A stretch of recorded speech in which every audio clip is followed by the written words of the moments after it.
Hello everybody! This is Batang Malabon 4D.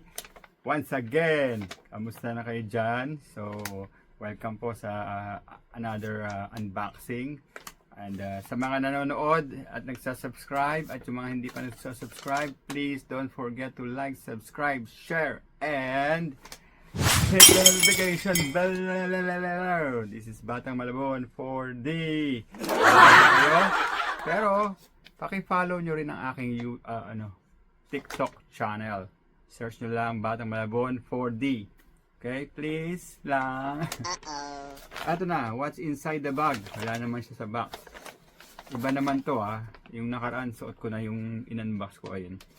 So, smell test, deep dive. Whoa, fresh na fresh.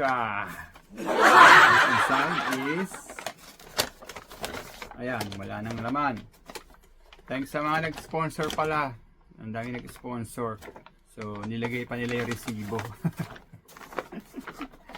Okay, in na yung bag. Wala na yan. So, yan. Wala na yung bag na yan. And ito yung inside the bag. The bag is yan.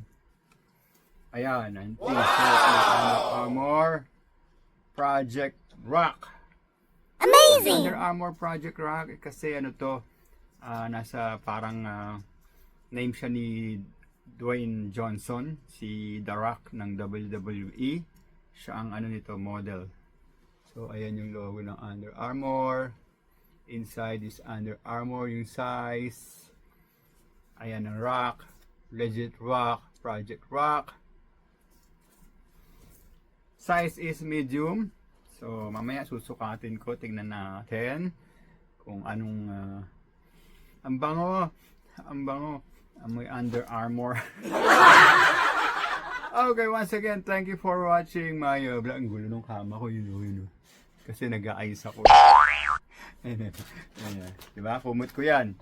Batang Malabon, please don't forget to like, subscribe, share, and hit the notification bell. This is 4D and see you. Wow. Ito aking remote control again. And ciao.